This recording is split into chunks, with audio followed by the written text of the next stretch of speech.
My name is Teddy Potter, and in addition to being the guest editor for this issue, I am also a clinical professor and director of planetary health for the School of Nursing at the University of Minnesota.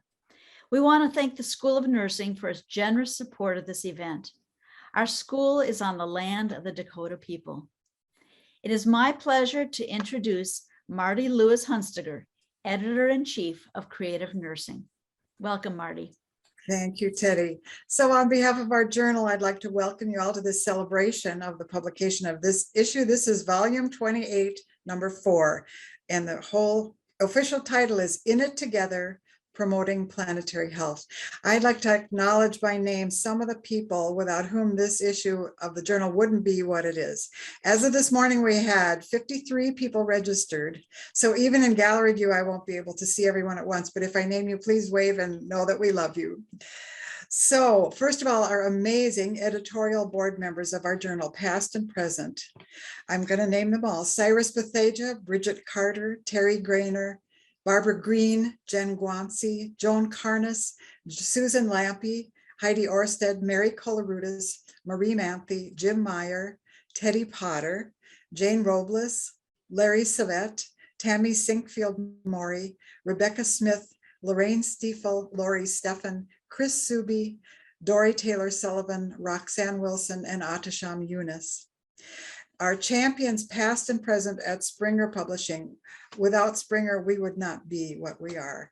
Diana Osborne, Megan Larkin, Corin Thomas, Matt Zimmerman, Adam Etkin, Jim Costello, Andrew Benny, and Beth Berry.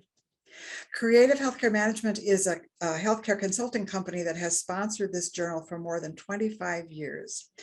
And in addition to Mary Colarutis and Marie Manthe, who are members of the editorial board, I'd also like to give a shout out to Corinne Kavanaugh-Fedji and Kathy Perizot, who both really help us a lot with administrative work.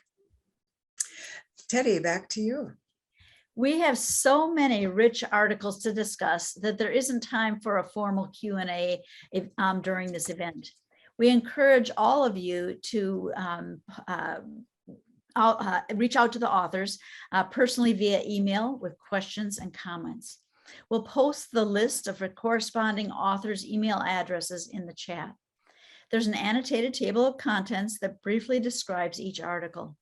That document, along with a recording of this launch event, as soon as it's ready in a few days, can be found on the Creative Healthcare Management website, and it will be emailed to everyone who registered for this event. It'll also be on the Planetary Health website at the School of Nursing at the University of Minnesota. So I have the honor of being the guest editor for this issue, and I'd like to share a little bit about my paper that I wrote, which is called Planetary Health, an Essential Framework for Nursing Education and Practice. Traditionally, we would have considered biodiversity loss, increasing severity and frequency of natural disasters, more frequent infectious disease outbreaks, and increased human migration around the world as disparate issues requiring unique solutions. But we're now beginning to realize that the health of humans and the health of the planet are interconnected, and that's and that the Earth's natural systems that support life are in critical jeopardy. Findings from the recent United Nations Intergovernmental Panel on Climate Change, or IPCC report, led the UN General Secretary to state that this is a code red for humanity. Our house is on fire.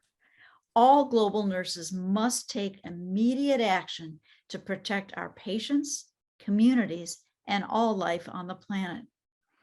Planetary health is a solutions-oriented, transdisciplinary field and social movement focused on analyzing and addressing the impacts of human disruptions to Earth's natural systems on human health and all life on Earth. I believe planetary health is our best hope for restoring the health of the planet for future generations, but we have to act now. As the executive summary of the 2019 Lancet Countdown states, the life of every child born today will be profoundly affected by climate change. With populations around the world increasingly facing extremes of weather, food and water insecurity, changing patterns of infectious disease, and a less certain future. Without accelerated intervention, this new era will come to define the health of people at every stage of their lives. You heard the call for accelerated intervention. Planetary health must therefore be an essential component of nursing education and practice. Several conditions make this the perfect time for transformative change, especially for those of us living in the United States. First of all, the COVID-19 pandemic has revealed the deep connection between human health and the health of the planet, and it's illuminated the need for global solutions that are both sustainable and equitable.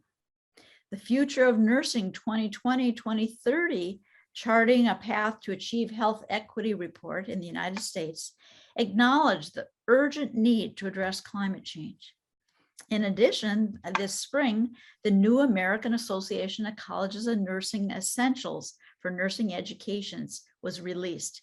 This requires nursing schools across America to redesign nursing curricula.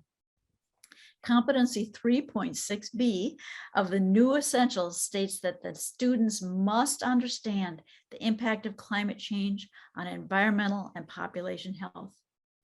My paper goes on to list other places that planetary health can be embedded in nursing curriculum while meeting the new essentials. For example, planetary health aligns with population health, systems practice, disaster preparedness, and health equity. Finally, the recent publication of a global transdisciplinary planetary health education framework and the Sao Paulo Declaration for Planetary Health offer nursing a blueprint for education and practice. Both documents are available for free from the Planetary Health Alliance at Harvard. This is a critical moment in human history. As Whitney et al. State, our societies face clear and potent dangers that require urgent and transformative actions to protect present and future generations. Nurses are uniquely prepared to promote and lead transformative actions to renew planetary health. It is my pleasure to introduce to you today speakers who offer us guidance for how to take transformational action now. The first speaker I would like to introduce is Jessica LeClaire, clinical instructor and PhD student at the University of Wisconsin-Madison School of Nursing. She will be speaking about her paper, Building Kincentric Awareness in Planetary Health Education, a rapid evidence review. Thank you. Thank you so much, Dr. Potter. Hi, everyone. It's a pleasure to be here. And as Dr. Potter shared, my name is Jessica LeClaire. I use she, her pronouns, and I'm with the University of Wisconsin-Madison School of Nursing, which is located on the land of the Ho-Chunk Nation, which they've called Dejop since time immemorial. So I will share my rapid evidence review on building concentric awareness in planetary health education. So I'll start with some background. Planetary health was defined by scholars in 2015 as the health of human civilization and the state of the natural systems on which it depends. And this definition has been criticized for having a hierarchical, anthropocentric or human-centered focus that values the importance of human health outcomes over other animals or ecosystems. And scholars urge a shift in perspective to one that inspires exploration of the emotional and spiritual relationships between humans and other life. So kincentricity is a concept from indigenous scholarship, specifically in the field of ethnobotany, that supports an obligation to live in harmony with all kin. A paradigm shift from the anthropocentric to the kincentric would align with health professions such as nursing, which recognizes human beings' health as emergent from the environment and interconnected with one's spiritual nature. So in 2020, an international task force of the Planetary Health Alliance, which includes Indigenous scholars, developed a draft planetary health education framework, which Dr. Potter just mentioned earlier, that's intended to guide education and practice. And to help align the task force, to help them align the framework with Indigenous knowledge systems, I conducted a rapid evidence review on kincentric approaches to planetary health education and worked with task force members to integrate the findings into the planetary health education framework. And rapid evidence reviews utilize this streamlined approach to synthesizing evidence that then can be used when preparing stakeholders for discussion on policy and planning initiatives. So my search was conducted over a period of 2 weeks in September 2020 across multiple databases. I screened 83 articles in the full text review, and I excluded all the articles that didn't align with kincentric approaches in education or were not peer reviewed. And interestingly, no studies were found that included explicitly kincentric approaches to planetary health education. 3 articles were in the final sample and explored approaches that were implicitly aligned with kincentricity and with planetary health. So findings in the paper center around decolonizing education, displacing humans from the center of power, and multi-species perspective taking as key strategies for developing reciprocal relationships with more than humans in ecological systems. And the term more than human describes species and life within the biosphere outside of humans and speaks to the relational value beyond being of instrumental use to humans. So overall, being open to traditional Indigenous perspectives allowed educators and students to gain understanding of their own interconnection within nature. Building kincentric awareness will require planetary health educators and scholars to engage with communities from different paradigms. The low amount of published evidence for how to build kincentric awareness in education demonstrates how research has privileged the anthropocentric perspective.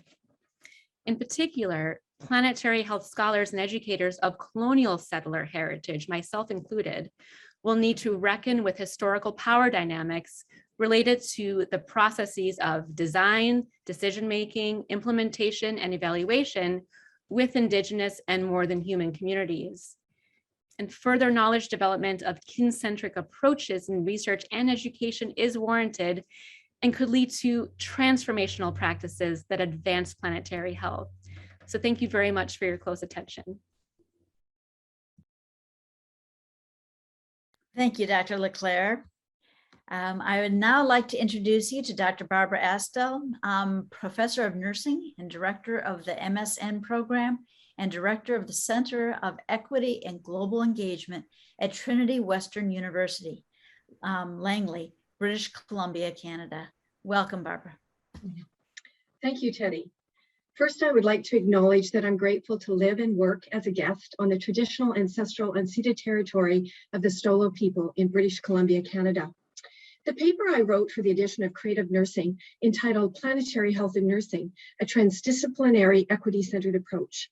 One specific area of the planetary education framework developed by an interdisciplinary task force, which some of us were a part of, focused on equity and social justice.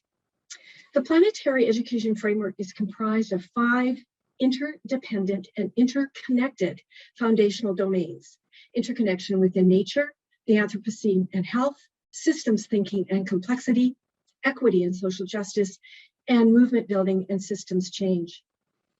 Essential to these domains is the importance of equity and social justice in planetary health to ensure that the human populations and the ecosystems attain their full vitality. The plan moving forward with these identified domains is to facilitate a transformative approach encompassing both local and global involvement.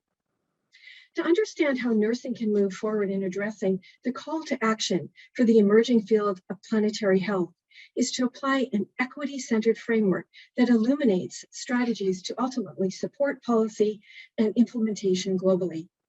The premise behind this notion of equity-centered approach is also to acknowledge the importance of planetary health as it relates to the Sustainable Development Goals, leaving no one behind.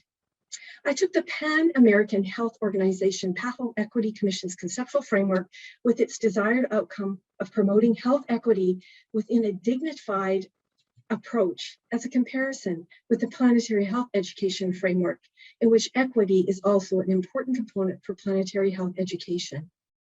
The implementation of an equity-centered approach is imperative to address the inequities of those who are structurally vulnerable and ultimately the stewardship of the planet.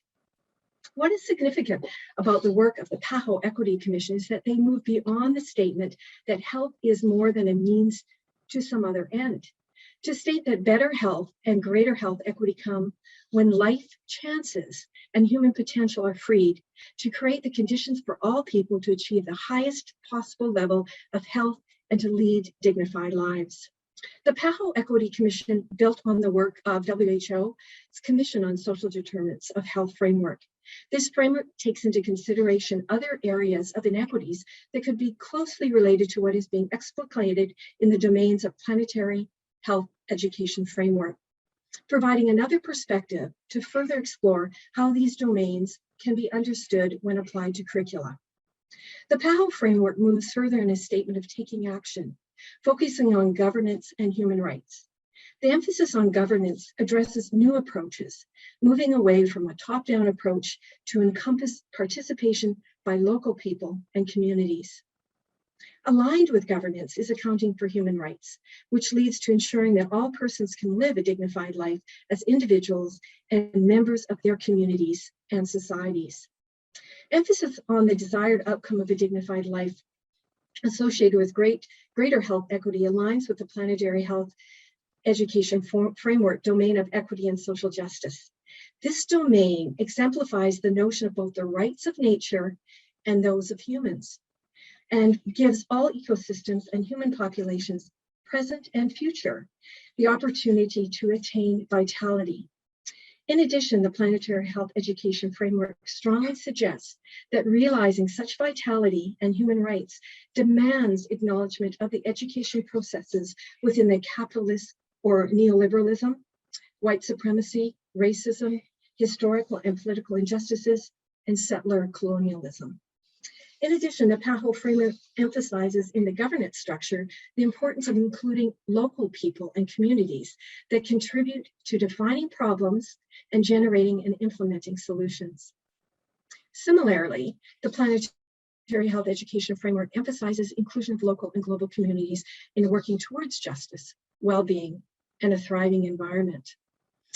In conclusion, the comparison made here between the PAHO Commission's equity conceptual framework and the planetary health education framework exemplifies the importance of health equity accompanied by a dignified life as exposed by the PAHO framework. The planetary health education framework exposes the interconnectedness, planetary health knowledge, values, and practices within the equity and justice domain, attainment of what we call full vitality. Nursing and other disciplines, in continuing to address the myriad of global health challenges, must critically examine and explore within a transdisciplinary approach the various frameworks so that we can continue to learn from one another and create synergies that will help us to respond, act, and foster mutual learning for health equity and human dignity. With this focus, we will attain the ultimate goal of full vitality for the natural world and the human world. Thank you.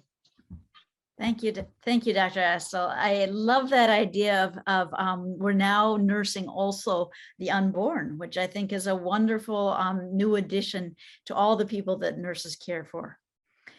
The following article is written by Elizabeth Shank, Executive Director of the Environmental Stewardship for the 52 hospitals and 1,085 clinics of Providence Healthcare System, and Kara Cook, Director of Programs for the Alliance of Nurses for Healthy Environments, and myself. Our speaker today is Dr. Elizabeth Shank. Thank you, Dr. Potter. It's so nice to be here and wonderful to hear like-minded experience and authors. I'm speaking to you from Missoula, Montana, the ancestral land of the Salish tribe. And I'm also speaking to you from Rattlesnake Creek, which is the water of the valley in which I live and many others that has been here for about 1.7 million years. So the title of this article is Nurses at the United Nations. And 4 of us in 2019 had the opportunity to present our point of view, at the Civil Society meeting of the United Nations. This was the 68th such meeting, and we were told that it was the first time that nurses had shared at this event. So we were there to talk about nurses' leadership in planetary health and in climate change. And we addressed this through the Sustainable Development Goals, and specifically number 11, which addresses building inclusive and sustainable cities and communities. We know, as you've heard today already, that humans cannot thrive with good health and opportunities for growth without a healthy planet. We are reliant on what is clear to us: clean air and water, sustainable food, forests, oceans, and prairies, all of which is sometimes less clear to us, all of which are functioning ecosystems, providing oxygen, pollination, protein building, a stable climate, and representing the living, breathing planet. Humans evolved on this planet and cannot survive without it. At this point in time, as others have mentioned, the health of the planet is precarious. We are in the midst of an escalating climate crisis, adding more greenhouse gases to the global atmosphere every day. And we see and feel the rising temperatures with increased storms, wildfires, drought and flood, and disease and trauma that the warming causes. Climate change has been called the greatest threat to public health ever, a greater threat than any pandemic or any war. The rapid warming of our planet causes effects around the globe, and these impact more vulnerable populations the most. Because climate change is so related to both health and to equity, it is by definition a nursing issue. So we had the chance to discuss this at the UN. Sustainable Development Goal 11 prioritizes inclusive and sustainable cities and communities, and they depend on the health of the planet. Sustainable cities are resilient to flooding and fires and other impacts from climate change. This makes sense to nurses who, for 2 centuries now, have recognized the importance of fresh air and clean water. We know that our context as humans, where and how we live, matters for health. We recognize that access to natural spaces helps support healing, mental health, and fitness. And each year it becomes clearer that our environmental and climate crises threaten our health. At the UN, we were able to share this important nursing perspective. We talked about why nurses. Well, we addressed in the paper and at the UN our 3 foundational documents: our scope and standard of practice, which calls us to practice in an environmentally safe and healthy manner, our code of ethics, and our social policy statement, all of which are important and in our bones and blood after being a professional nurse for a while. Another reason is there are millions of us, almost 4 million in the United States and almost 30 million around the world, almost 60% of global healthcare. Nurses can help in this way. Nurses are at the forefront of health, and we are in natural leadership positions, partly because of our positions and placement. We are pivotal in community health itself, and education and systemic change. I'll read one excerpt from the paper. Nurses are educated to understand that health is multifactorial and impacted by many contexts: economic, educational, relational, emotional, spiritual, and biological. Creating optimal conditions for each of these factors promotes the health of the entire planetary ecosystem. We shared examples of how nurses are doing this work around the globe today. Healthcare Without Harm is an important organization if you're not familiar with it. The Alliance of Nurses for Healthy Environments, which you may hear about more today. The Nurses Climate Challenge, started by a graduate of the University of Minnesota. The CHANT tool, climate and health tool to measure nurses and other health professionals' awareness. Nurses Drawdown, which I think you'll hear about. Nurses Actions for Climate Justice, a global agenda, which was just announced last week at COP26. And Nurses for Healthy Environments podcast, and a recent climate justice series focusing on nurses' actions around the world related to climate justice. We invited others to join us, and we reminded all nurses that now more than ever, to meet this Sustainable Development Goal and others, the world needs nurses. Thank you. Thank you, Dr. Shank. It's very exciting to hear about this is a global movement and a fast growing movement, and that there are many places and spaces that nurses are leading. And who better to follow on the heels of that than Dr. Katie Huffling, who is the executive director of the Alliance of Nurses for Healthy Environments. She's going to be speaking about Nurses Drawdown, building a nurse-led, solutions-based movement to address climate change. Dr. Huffling. Thank you, Dr. Potter. And I'm calling in today from Washington, D.C., which is the ancestral home of the Anacostans. This project that I describe in the paper was part of my DNP program in Health Innovation and Leadership at the University of Minnesota School of Nursing.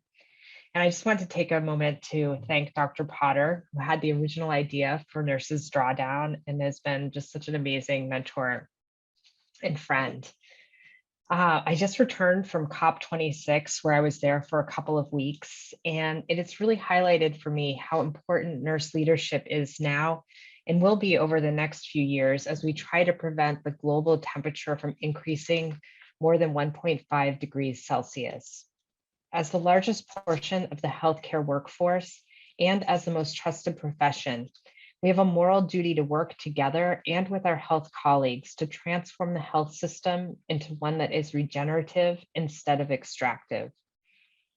Unfortunately, climate change is not routinely included in nursing school curriculum nor in professional education.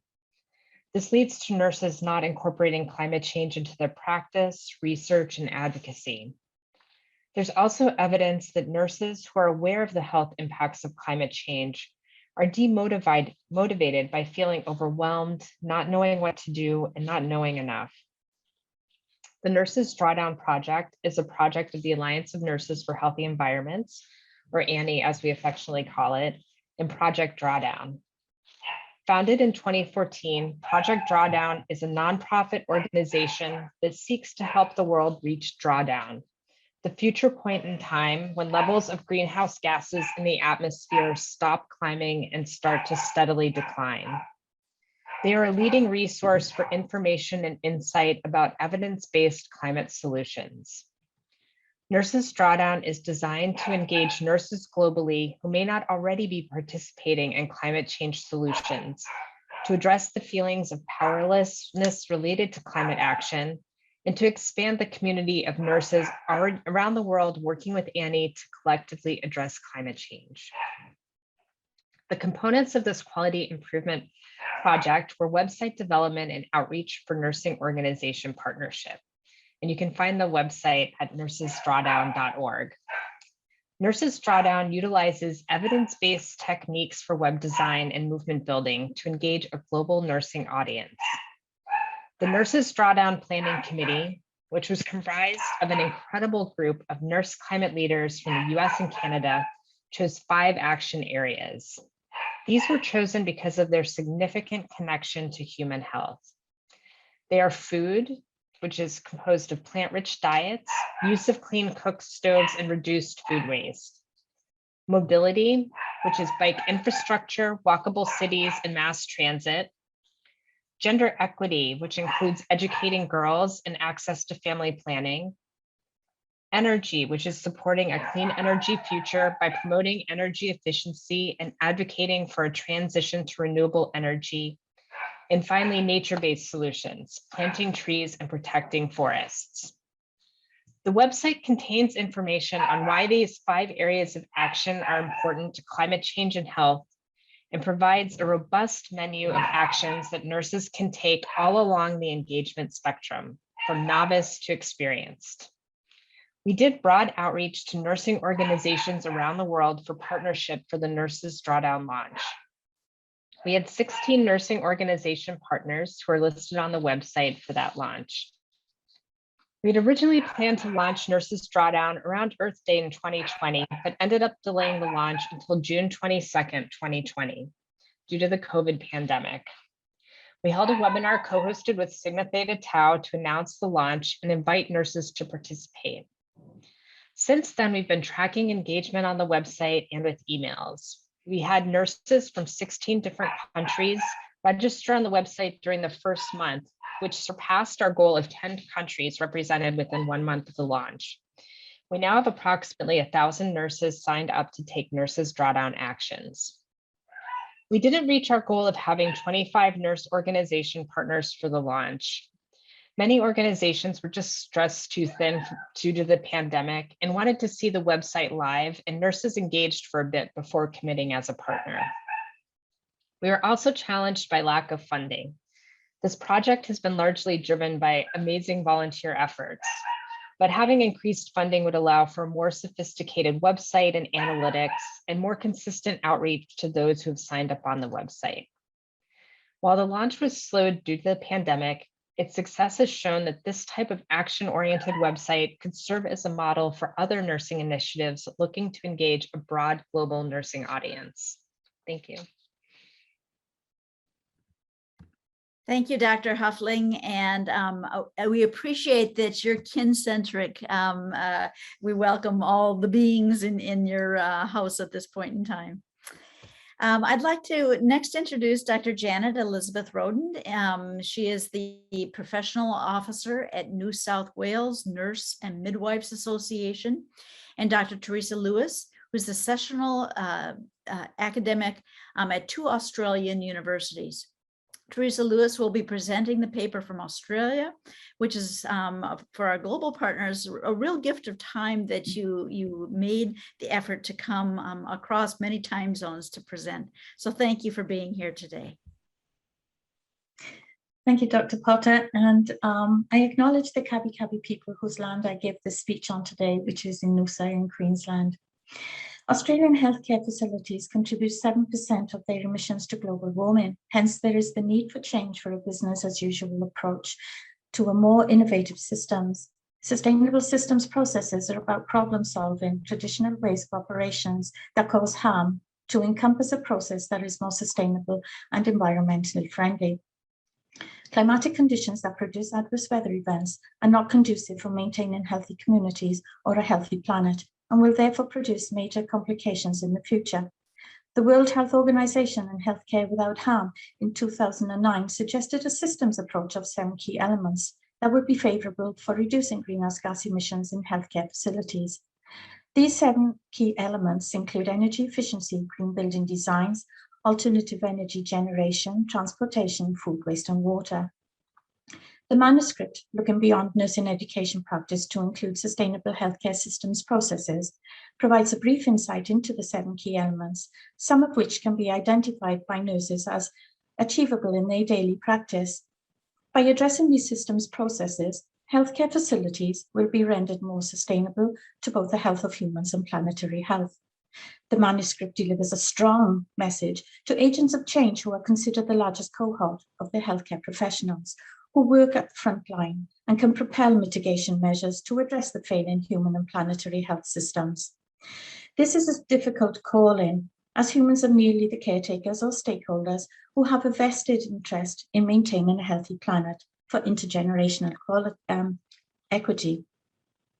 Planetary health tests our ability to embrace innovative ways and challenges us to encourage a systems approach, one that is multidisciplinary, integrational. However, understanding the fragile and complex relationships between both humans and planetary systems requires an awareness that is delivered through knowledge. Knowledge dissemination and the motivation of nurses into recognizing that they have an important part to play in maintaining the health of both humans and planet is again a challenge. Nevertheless, the manuscript moves to introduce a way forward through a multidisciplinary integration approach by introducing the Nurses Toolkit, a curriculum that was the result of research conducted by a prominent UK professor, Janet Richardson, from Plymouth University in the UK, and her colleagues from Germany, Spain, and Netherlands. Part of this research will now be disseminated. A panel of 52 nurse educators across Europe took part in a Delphi study. Round 1 determined the top 3 reasons why integrating sustainability into the nursing curriculum was important. Those reasons were training nurses to be responsive to future healthcare challenges, educating nurses for future healthcare, and promoting healthy, sustainable communities. Round 2 decided what should be included in the framework's topics in relation to education and skills. Once again, the top three were the ability to integrate sustainability issues into nursing practice, the ability to explain the interrelationships between sustainability and health, and the ability to discuss how the duty of care by nurses in promoting health is influenced by local and global environments. Significance of implementing such a toolkit that is free of charge then via the Creative Commons license is so that nurses with a passion to mitigate human and planetary health issues can be confident in disseminating the knowledge at conferences and can challenge their participants into writing climate action pledges and encourage nursing colleagues to implement green teams of their healthcare facilities. In conclusion, the manuscript reiterates the importance of addressing global negative impacts of climate change on both human and environmental health. It reminds the readers that innovative approaches can be implemented across healthcare facilities, such as hospitals, to initiate a more pioneering approach. It also stipulates the need for knowledge to be delivered to healthcare professionals via educators who are conversant with sustainable systems processes. When adapted to a specific healthcare curriculum, the Nurses Toolkit can create a more holistic form of care and an important link to the health and well-being of humans and their environment worldwide. Thank you. Thank you, Dr. Lewis, to you and your colleagues for providing the global community, nursing community, with such a wonderful resource. Thank you.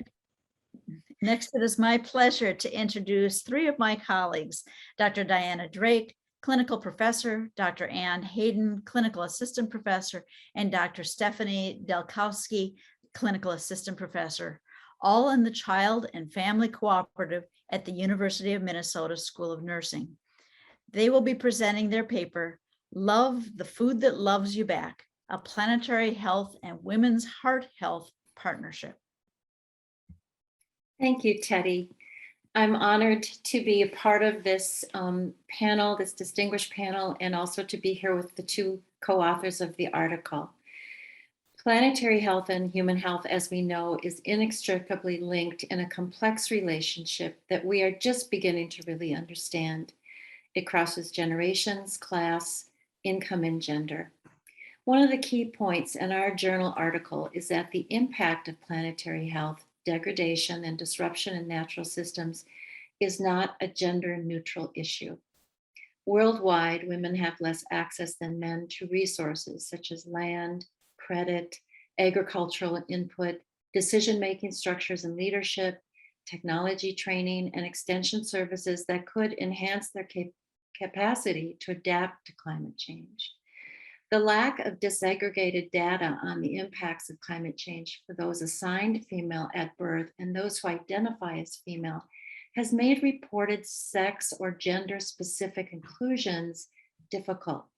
Yet it is clear from the UN, from the World Health Association, multiple data gathering sources that climate change does not affect all people equally, and health vulnerabilities fall disproportionately on women and other marginalized groups, regardless of a country's economy and resources. Factors such as population density, availability of healthy food, clean water, and accessible primary health care, combined with existing gender-specific disparities in any given region, contribute to the impact on disease prevention and treatment for women and girls. We started with known healthcare gender inequalities in the lives of girls and women, and then we looked at heart disease. A disclaimer I want to make is that cardiovascular disease was not prioritized over other key issues in gender inequality, but chosen rather because it is so pervasively global. Now, there are many key issues to examine between planetary health and gender. Some of them include access to contraception, clean water sources for hygiene needs, specifically related to menstruation management and childbearing and child rearing, greater food insecurity and traditional food hierarchies, where women and girls might skip a meal or eat last when food is more scarce. We also looked at climate-induced migration and gender-based violence that increases with severe climate change and forced relocation. These are just to name a few. For this article, we focused on providing an overview of the intersection between planetary health, nutrition strategies, and gender-specific disparities with heart disease. One of the reasons is that it is estimated about 80% of known causes of heart disease are preventable. Yet it remains such a prevalent global health concern and leading cause of death for both men and women. In addition, heart disease in women has a distinctly different presentation, different gender risks, and symptoms that are often misunderstood by the healthcare systems. So heart disease is not gender neutral. We looked at key dietary recommendations in heart disease prevention and in planetary health. One of which is adopting a plant-based diet, or sometimes called plant-forward diet. A plant-based diet encompasses lower amounts of animal products, so not vegetarian, and higher amounts of plant products such as vegetables, fruits, whole grains, legumes, nuts, and seeds. These dietary modifications have long shown beneficial effects on blood pressure, cholesterol levels, and overall cardiovascular health. Currently, our food systems are responsible for about 20 to 35% of greenhouse gases and are the major reasons for land conversion, deforestation, and loss of biodiversity. Animal source foods account for approximately 75% of climate change effects as compared to grain crops such as wheat and rice, which are responsible for maybe 30 to 50 of environmental effects. Producing meat requires more land, energy, and water than growing and producing plants. Pollution, a byproduct of our current meat-based food chain system, has been considered to be a contributing factor towards 21% of cardiovascular disease and 26% of ischemic heart disease worldwide. So that's strokes. We know that planetary health and human health are linked. If we know this, then our healthcare solutions and the nursing profession must target that intersection, that critical link of symbiosis that embraces a long and close biological relationship with our planet. And at this time, I'm going to pass to Ann Hayden, one of the other authors.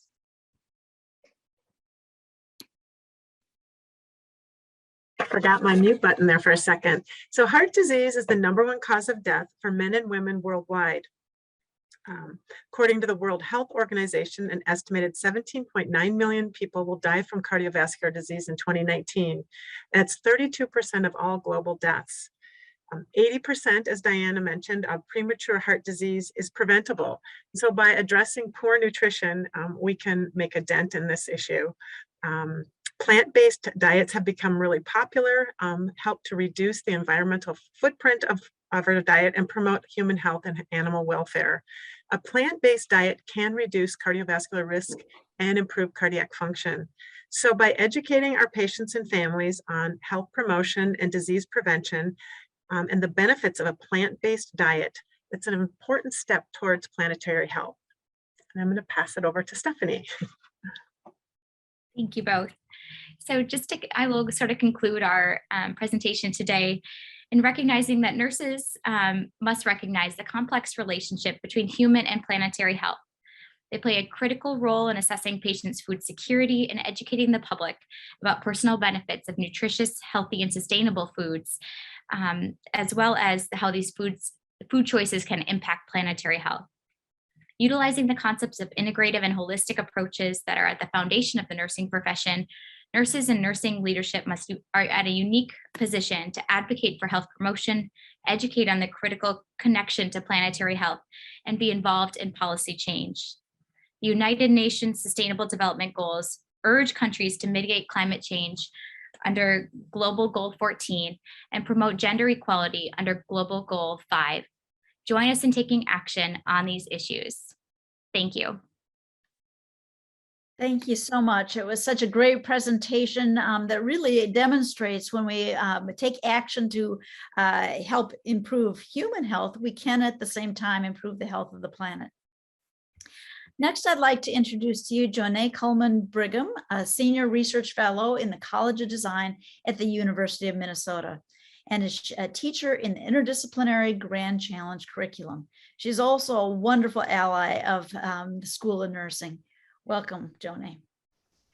Thank you, Teddy. It's so good to be with you at the Twin Cities campus of the University of Minnesota, and as Teddy mentioned, the homeland of the Dakota people. I'm going to summarize and read a few excerpts from a short piece called Integrated Bodies, Language, Art, and Infrastructure in Planetary Health Education. I should start by saying I don't work in the health areas.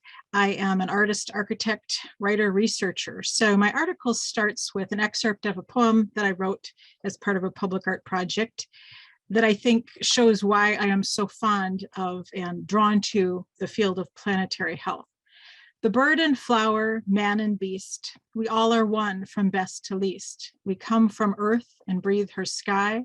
Her water flows through you and I. But we don't normally think that way. So I'm just going to read the beginning kind of premise here. How is your eco body feeling? Do you have a planet ache? Are you suffering from river impairment?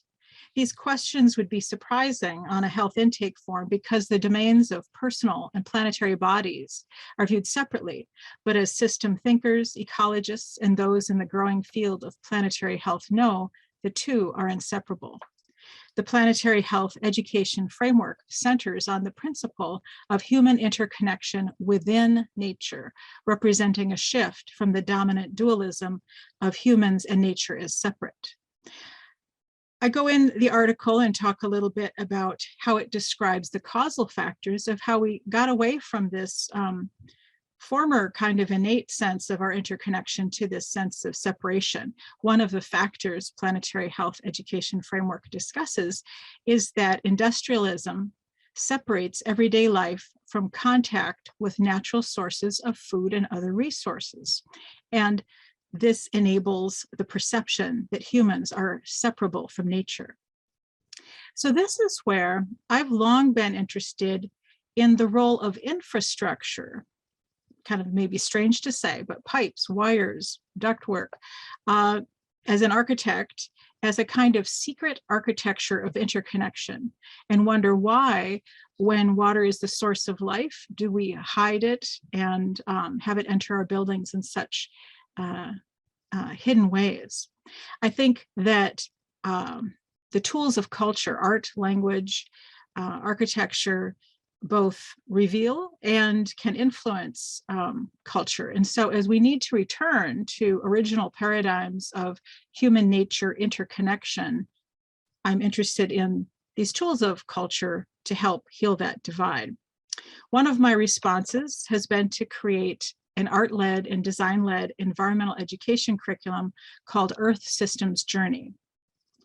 And I'll just read a little bit from the very first pilot about 10 years ago, I've done about a dozen since then, of what this looks like on the ground.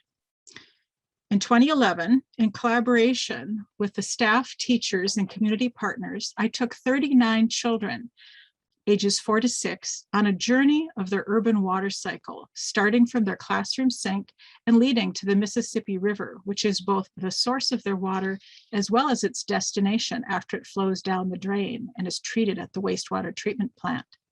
The children follow their authentic flow of water from clouds above an upstream rain garden to the river, to the intake building where the water utility draws river into pipes, through lakes to the water treatment plant, through water mains, under their preschool lawn, to their water meter, through pipes behind the wall, and finally to the faucet they use every day to wash their hands. The second week, the children follow the water from the drain down similar infrastructure until it returns to the river. Along the way, art is used to celebrate the story of water. The goal for participants is to discover themselves midstream of a larger flow, to create a new mental map of their interconnection within nature. Of course, this is just one way to create a new mental map. The challenge is for all of us to heal the disconnect between humans and nature using all of the cultural tools at our disposal, including how our language and frameworks like the Planetary Health Framework can acknowledge our intertwined personal and planetary bodies and mutual health. Thanks. Thank you, Jonae. You started out by saying you're not in the health field, and I would say you absolutely are. And nurses need to know design experts and people who are looking at our infrastructure and working with our children. So thank you so much. Next, I would like to introduce you to Dr. Renee Lenore Hansen, retired professor of English, Global Studies, and Gender Studies at Minneapolis College. Amina Kainan, nurse supervisor in complex case management at Health Partners. Doratu Berhanu, Wells Fargo employee and interpreter for Oromo and Amharic speakers at medical and legal appointments. Marie Harris, peer recovery specialist, and Megan Habish, global studies graduate who's traveling in Arabic-speaking countries. Dr. Hansen will be presenting the paper, Climate Disruptions and Personal Health, a conversation about Watershed, attending to body and earth in distress. Dr. Hansen. Hi, thanks, Teddy. I believe that Amina is on the call, so it's nice to have her with me. Amina, Dee, Marie, Megan, and I wrote this article together. They were former students of mine at Minneapolis College, where I taught. Many people, including at least two of these, arrive at our college from areas of the US and the outside world that are affected by climate stress or disaster. I wanted to get my students' voices out to the larger public. I learned so much from them and from their stories ahead of most of us in the US in responding to climate. We were all in Minnesota, which is Dakota and Ojibwa land. I am today speaking from Duwamish land, Seattle, where I've moved to live with my children. But we were in Minnesota, and I wanted them to speak so that people would hear about their immigration and other stories. Durartu and Marie, among others of my students, asked me to speak up myself. They pointed out that I had access to audiences that they did not yet have. So I wrote Watershed, Attending to Body and Earth in Distress, and included stories they had offered me. The book is also about the watersheds of Minnesota, which encompass not just us, but all of the plant, animal, and other beings of those watersheds. Our article in Creative Nursing summarizes their responses, the responses of these four to the book, which they read after it was published last May. In the book, I used my type 1 diabetes diagnosis as a metaphor for our out of balance ecosystems. In the article, Amina, who's a nurse educator, points out that her mother or grandmother would have died if they had experienced a health crisis like mine. They would never have ended up in the ER. She also speaks about the way her family and friends back in Kenya don't recognize that the increasing strain that they're experiencing from heat and humidity is related to climate change. Marie discusses the premature deaths that she experiences in her inner city neighborhood because of heat and pollution. Durartu speaks about the drying up of lakes and the subsequent destruction of lives, particularly animal companion lives, but human as well, in her native Ethiopian landscape. Megan talks about the emotional strain of being part of a family that doesn't seem to care about climate change and about the suffering of others. Besides writing the article, we maintain a group called the Desegregation Party. We invite others to eat together and to talk across cultures about issues like disease, racism, and environmental degradation, and also just to enjoy one another. We had each found that after we left Minneapolis College, it was really hard to meet people who were not of our own ethnic group. So we started these cross-cultural conversations and writing projects. We feel that only with cross-cultural conversation, like the discussion we demonstrate in the article, will we be able to address as humans our mutual crises. We wrote the article because we want everyone to understand that severe physical and mental health challenges accompany climate change and other environmental disruptions, as well as to understand that caring for our Earth is essential to caring for our individual bodies. Thanks to all of you and to my 4 good companions. And thank you, Dr. Hansen, for your beautiful book. I'll put a plug in for that. I've read the book and it really touches deeply the work of nursing and the work of caring for our planet. Thank you so much. Next, it's my pleasure and honor to introduce Stephanie Josephine Karlbot, a candidate in public health at Charité Medical University in Berlin, and Charlotte Bunge, PhD candidate in sustainability sciences at the Stockholm Resilience Center, and Elise Rabe Dali, MS Master of Science candidate in public health at Charité Medical University in Berlin.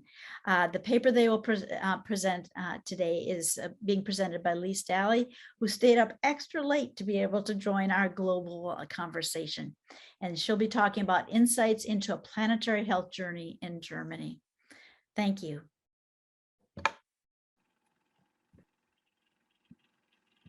Hello, can you hear me this time? Yes, perfect. Hello, and thank you so much for inviting us. I'm here today for Charlotte and Josie as well. They can't attend, unfortunately. So I'm representing us three.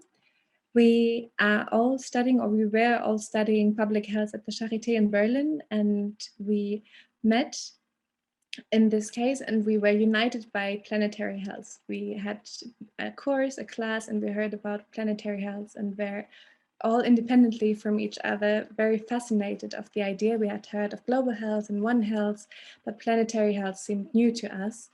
And so we were looking a bit what was existing in Berlin, and we found a student group, but it was inactive. And we met the person who previously led the student group, and he introduced us in his work and what he was doing, what he was planning, the kind of activities he was doing, how he was gathering people, how he was communicating the idea, but also the spirit of planetary health. And this is what really enlightened us, that we liked the idea of the spirit of planetary health, to have this positive vision.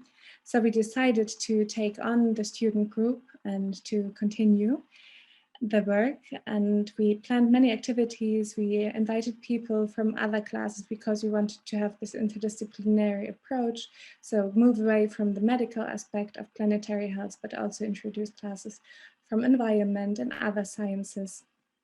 And unfortunately, when we were in the middle of planning full of activities, COVID-19 hit in, and we were in the beginning a bit confused how to continue and how to maintain the spirit that we had previously by really meeting people and connecting with each other.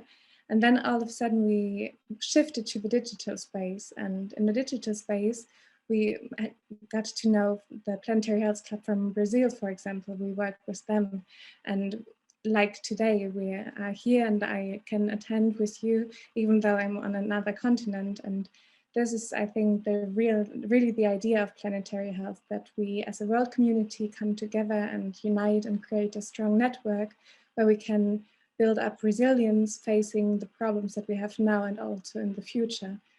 So we saw COVID-19 as an opportunity to really bring forward this idea of a connected world tribe, we said, and working and enhancing the idea of planetary health. And now, as we are shifting to the end of our studies, we wanted to pass on the student group, and the people who were there were also active with Health for Future. So the student club in this form, as we knew it, is not existing anymore, but the idea lives on. And I know also for Josie and Charlotte that they are including the idea of planetary health in their thesis and also in their work that they're going to do.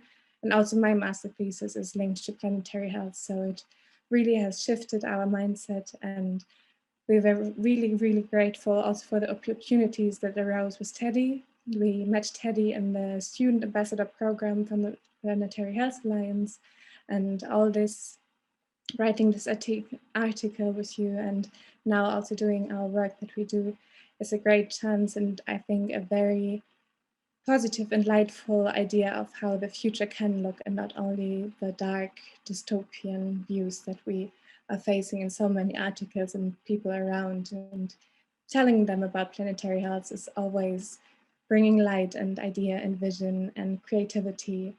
And yeah, I think this is how I can resume the work of our student group and what it brought to us and what it makes with us. Thank you. Elise, thank you so much for joining us. And you're a perfect image of why planetary health really focuses not on the problems, exclusively on the problems we're facing, but on the solutions, and that we're really looking at a hopeful future. So meeting students like all of you is so encouraging and a real source of hope for me.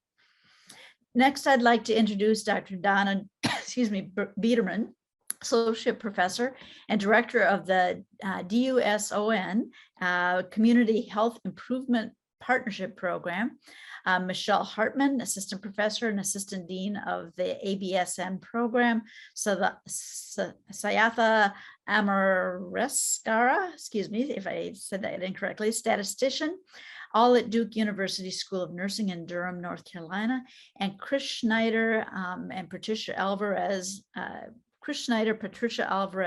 Loaiza, and Jennifer Brigman, alumni of Duke University School of Nursing. Donna Biederman will be presenting the paper, Perceptions of Glove Use During Vaccination, a cross-sectional study. Dr. Biederman. Thank you, Teddy. It's great to be here this evening. I, like many faculty, do enjoy our students' great ideas. And I've got to say this study was because of our students. So I work in an ABSN program, and that's a accelerated Bachelor of Science in Nursing program. So students are there for 4 semesters, 16 months, and during that time, they earn their BSN degree. In their second semester, students are challenged to do a research study on evidence-based practice. They look at an evidence-based practice and do a deep dive. And 3 students, the students that you mentioned that are on the paper, Chris, Patricia, and Jennifer, really wanted to look at glove use during vaccination. They felt that gloves probably didn't need to be used during vaccination, and they were right.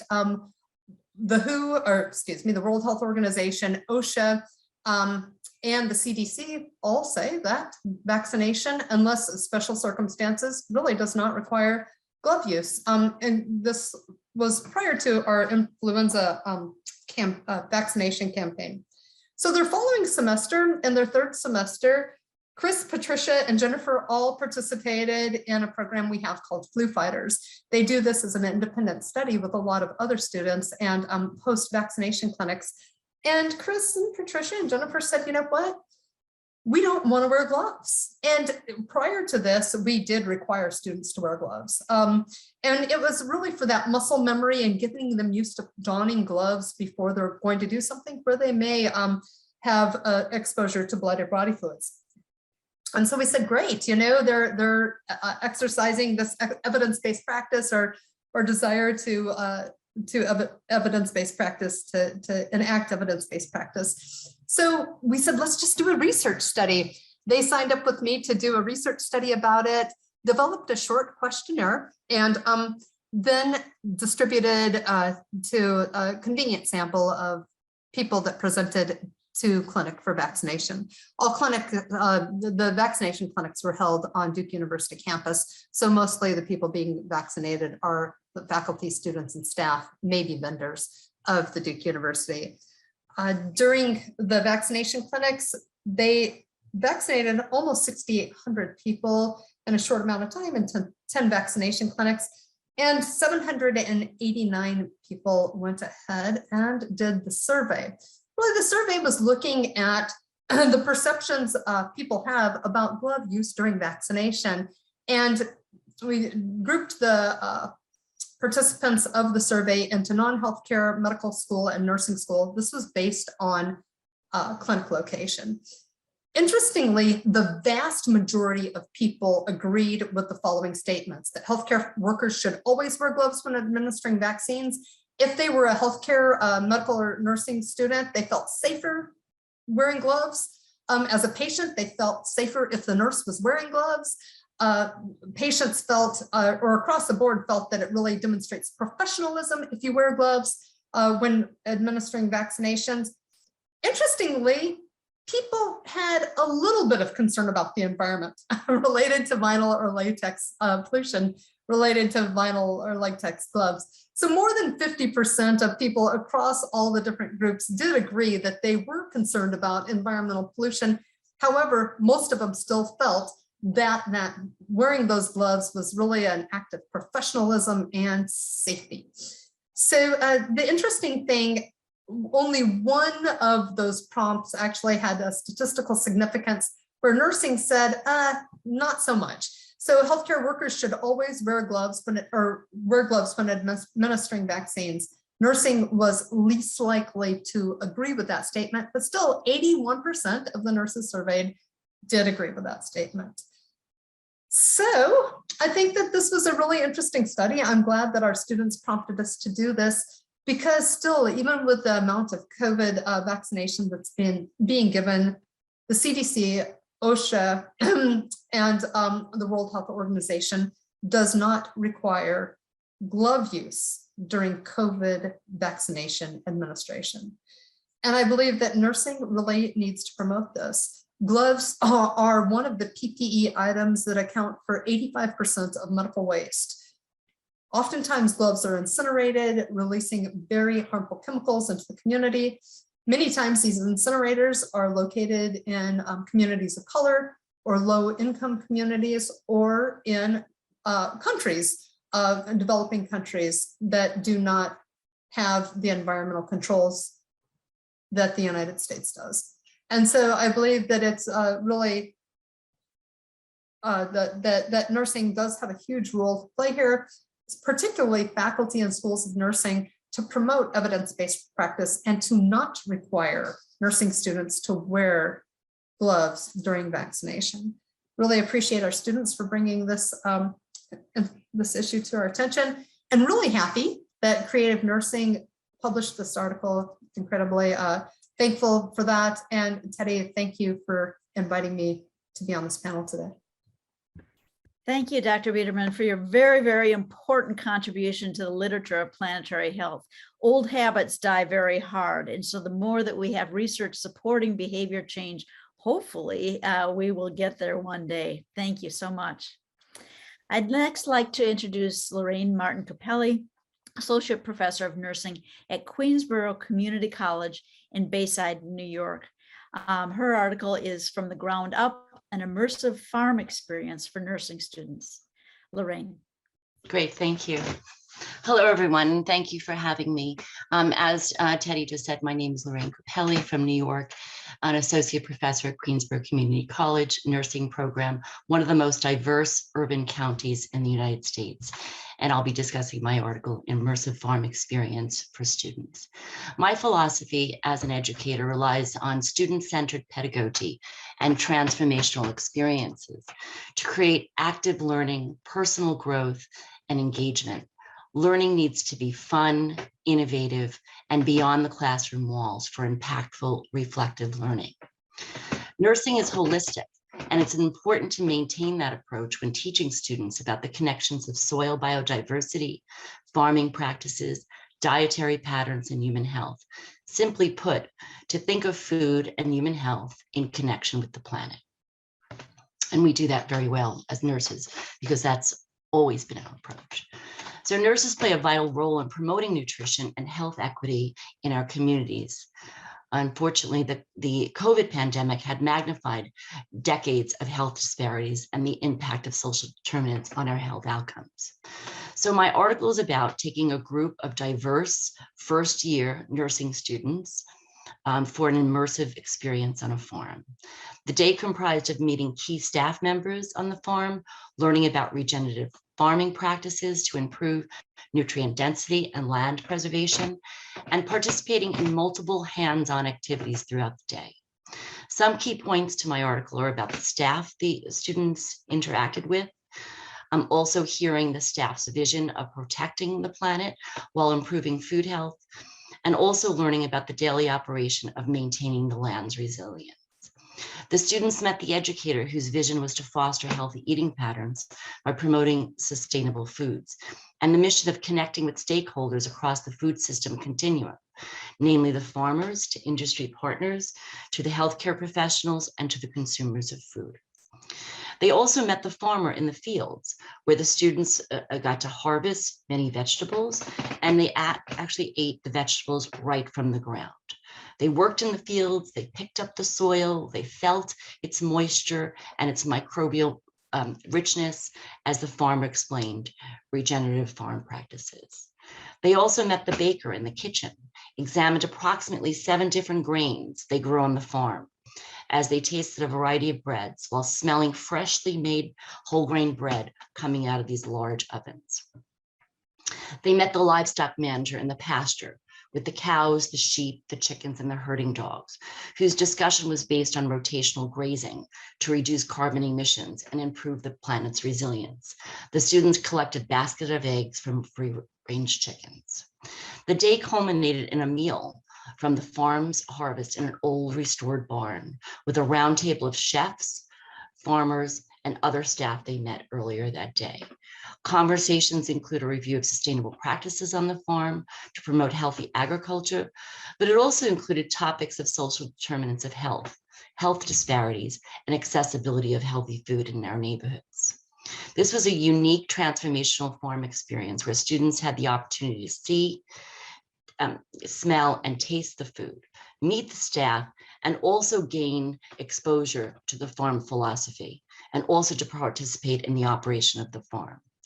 I wanted the students to walk away with the thoughts of good food begins with earth-friendly agriculture, and that we need to protect the earth with sustainable practices.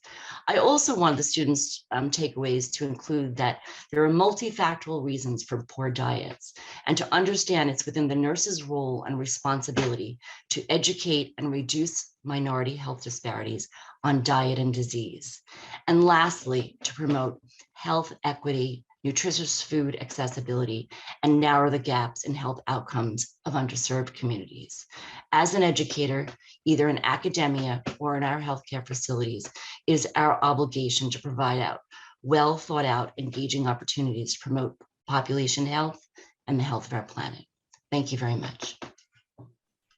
I would like to take that course. What a wonderful course to really expand our understanding of planetary health. Thank you, Lorraine, and thank you for really giving us new ideas about clinical placement and where our students can learn key principles. The next 2 papers I'm going to review for the authors that were unable to attend. The first is called A Daily Practice for Planetary Health by Dr. Heidi Honegger Rogers, who is Associate Professor in the College of Nursing and the Director of Interprofessional Education at the University of New Mexico Health Sciences Center in Albuquerque, New Mexico. A daily practice of planetary health can help us flourish through connecting with nature, centering justice and equity, slowing down, savoring connection, and becoming stewards of our environments. Nurses are positioned to lead us into a future where health and well-being are built into our societies through endeavors that understand how our collective flourishing is dependent on realizing that human health is interconnected with the health of our planet and all beings. The next paper was written by Dr. Rachel Kerr, Environmental Health Nurse Program Manager at the Alliance of Nurses for Healthy Environments, and Dr. Shanda Demarest, a Sustainability Strategy Manager at Practice Green Health and a Clinical Assistant Professor in the University of Minnesota School of Nursing. And their paper was actually 2 poems, and it's called Nursing the World with Art. Art is a primary way humans cultivate hope and transformation. Our most hopeful moments can be when interacting with art, whether in nature or generated by humankind. As nurses, we have the opportunity to support others and ourselves across many dimensions of the human experience. The pandemic has forced us to imagine and enact new ways in the face of information surplus. Humans are increasingly experiencing solastalgia, the distress caused by environmental change, leading many, especially those facing systemic oppression, to feel overwhelmed and even paralyzed by facts. The urgency of the moment calls not for reiterating the message of a dying planet, the mass extinction, and the threatened civilization, but instead for collective transformation. This article is actually a collection of 2 poems. The first is To Earth, the Planet of My Affection or Matter by Dr. Shanda Demarest, and Nurse Earth by Dr. Rachel Kerr. I'll now turn it over to Marty. Thank you. I'm going to mention the last article that was in the issue, and it is a media review. This is a book, and the title of the book to me is so important: Global Psychologies, Mental Health, and the Global South. This book is edited by Suman Fernando and Roy Moodley. And our reviewer is a scholar named Feng Ke Cheng. This scholar focuses on applying Buddhist and Chinese cultural theories to a variety of disciplines. And she reviewed this book for us. And she reports that this book has a wide scope of Western and non-Western theories by which to understand psychology and curative measures. Although the book emphasizes information on Buddhism, Confucianism, and Taoism without full explanations of how these approaches can be better utilized to treat illness, it includes a rich spectrum of indigenous cultures and a critical review of the Western biomedical model. The reviewer recommends the book to healthcare practitioners and researchers to increase competence, enhance services, and gain knowledge and innovative ideas for lessening bias against Indigenous medicine. That's why I think this book is so important. I mean, the whole idea of kincentricity comes from Indigenous, I wouldn't say just Indigenous medicine, but Indigenous thought. And this is why this book is, we felt that it was important to include this review of this book in this particular issue of our journal. Teddy? Thank you, Marty. I hope that this evening, even though we're scattered in our individual home offices around the globe, that you feel as though you have met your people, that you feel a sense of hope, that nurses are taking a lead, and we're taking a lead in many ways, and that you do not need to specialize in planetary health. We need to embed planetary health in all the work that we're currently doing. And that we also have allies that are not just in nursing, but are out there supporting us with wonderful knowledge to help us build healthy cities, from art to design and to farms. We are not alone in this endeavor. Marty has placed in the chat space the names of the authors and contact information. If you have questions or want to follow up with any of the authors, you are very welcome to do so. And there are many ways to join this movement. I would like to acknowledge the Alliance of Nurses for Healthy Environments, and that they're probably one of the best places for nurses to get on the entry ramp of how we learn more and take action. I also want to thank my colleagues at the University of Minnesota, especially Steve Rudolph, who is helping us with the management of the webinar and all of the communication that has gone on. And I want to thank all of the authors, dear friends, new friends that inspire me to work even harder for the better future we know is possible. Everyone be safe, take heart, we are making headway. And there's really wonderful nurses out there and wonderful people doing exceptional work. Thank you so much.